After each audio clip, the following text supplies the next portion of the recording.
My life मंत्रा के इस video में आज हम बात करने वाले हैं कि एस्ट्रोलॉजी क्या है, ज्योतिष किसे कहते हैं। आसान सी भाषा में कहें तो इतना समझ लीजिए कि अगर बारिश होने वाली हो और कोई आपको पहले से ये बता दे कि बारिश कितने बजे होगी और कितने बजे आप छाता लेकर घर से निकल सकते हैं, इसी का नाम ज्योतिष है। यानी ज्योतिष होने वाली घटनाओं को रोक तो नहीं सकता, लेकिन आपको आगाह जरूर कर सकता है। अब बात ज्योतिष की हो रही है तो चलिए शुरू करते हैं हाल ही में हुए ज्योतिष की दुनिया के सबसे बड़े बदलाव की। पिछले महीने की 23 तारीख को शनि ग्रह वक्री हुए हैं, यानी सैटर्न रेट्रोगेड हो गए हैं। रेट्रोगेशन का मतलब होता है कि शनि अब वक्र गति से चलेंगे, यानी उल्टे चलेंगे। असल में सच्चाई तो ये है कि कोई भी ग्रह कभी भी उल्टा नहीं चलता, बस हमारी पृथ्वी से हमें ऐसा प्रतीत होता है कि वो उल्टा चल रहा है, क्योंकि ग्रह एक दूसरे के आसपास घूमते घूमते कई बार ऐसे कोण पर आ जाते हैं जहां से वो हमें उल्टे चलते हुए दिखाई देते हैं। इसी घटना को ज्योतिष में वक्र गति से चलना कहते हैं। आज के दिन मेरे मन में विचार ये आया कि बहुत से लोगों के मन में ज्योतिष को लेकर कई तरह की भ्रांतियां हैं।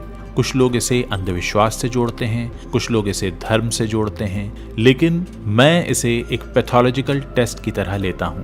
आज सोचा कि आपको अपनी इस नई थ्योरी से परिचित कराया जाए और हो सकता है इसका फायदा आप तक भी पहुंचे।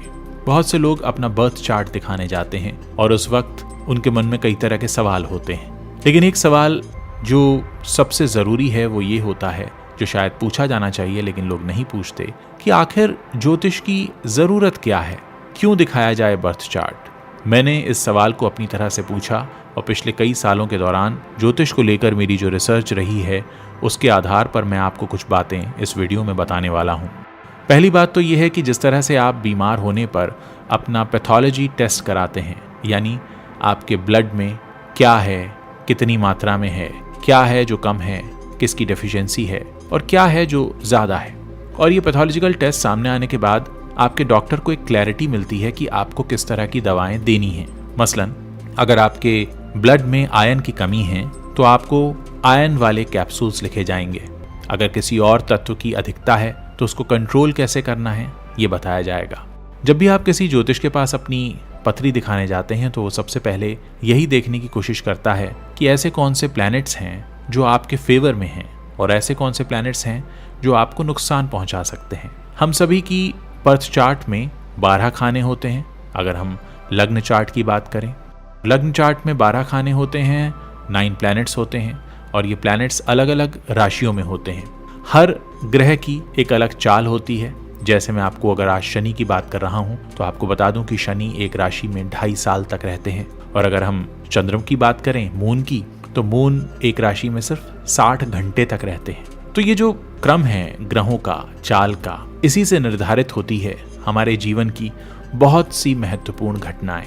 पहली बात तो आप ये मानकर चलिए कि किसी का भी बर्थ चार्ट या जीवन संतुलित नहीं होता। जीवन को संतुलित करना ही आर्ट ऑफ लिविंग है, और यही हम सीखते हैं कि जब गुस्सा आए तो कैसे कंट्रोल करें, जब लालच आए तो कैसे कंट्रोल करें, जब जेलसी की फीलिंग हो तो कैसे कंट्रोल करें, जब दुख हो तो कैसे खुद को मोटिवेट करें। यही वो सारी बातें हैं जो कोई भी बर्थ चार्ट देखकर हमें समझनी चाहिए। आमतौर पर लोग बर्थ चार्ट दिखाते समय ये क्वेश्चंस पूछते हैं, मेरी नौकरी कब लगेगी, मेरी शादी कब होगी, मेरा घर कब बनेगा। असल में इस तरह के सवाल पूछे जाने से कहीं बेहतर ये होता है कि हम उस गूढ़ तत्व को समझें कि हमारे बर्थ चार्ट में है क्या, किस तरफ की दिशा इसमें दिखाई गई है। मान लीजिए कि कोई डॉक्टर बनना चाहता है, लेकिन ऐसे प्लैनेट्स मजबूत नहीं हैं जो उसको डॉक्टर बनने के लिए प्रेरित करें, और हो सकता है उसके बर्थ चार्ट में ऐसे ग्रह हों जो उसे इंजीनियर या एस्ट्रोनॉट बनाना चाहते हों। आपने देखा होगा अक्सर ऐसे बहुत से लोग होते हैं हमारे आसपास जो बनना तो कुछ और चाहते थे लेकिन बन कुछ और गए। तो ये जो बन कुछ और गए होता है, ये क्या होता है? यही वो दिशा होती है जो बर्थ चार्ट की तरफ से तय होती है।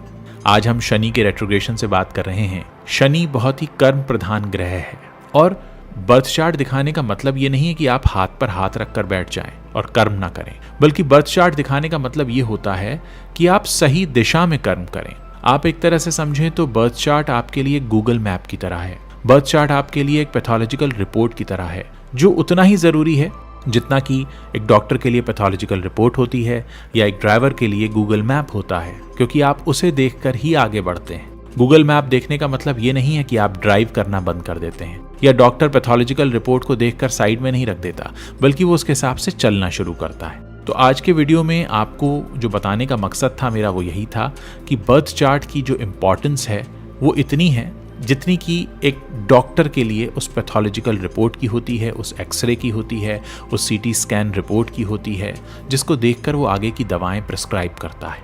अगर आप लोगों को इस तरह के वीडियोस पसंद आते हैं तो मेरी आगे भी कोशिश होगी कि आपको आम लोगों की भाषा में, जिसको लेमन लैंग्वेज कहते हैं, उसमें मैं आपको समझाऊं कि ज्योतिष क्या है। आप लोगों से एक ही रिक्वेस्ट करूंगा कि ज्योतिष को आप किसी अंधविश्वास से जोड़कर मत देखिए, ज्योतिष को आप किसी धर्म विशेष से जोड़कर मत देखिए, क्योंकि जब किसी भी बच्चे का जन्म होता है तो यकीन मानिए उसकी जन्मपत्री देखकर यह नहीं बताया जा सकता कि उसका जन्म किस धर्म में हुआ है। धर्म बाद में आता है, पहले जन्म होता है।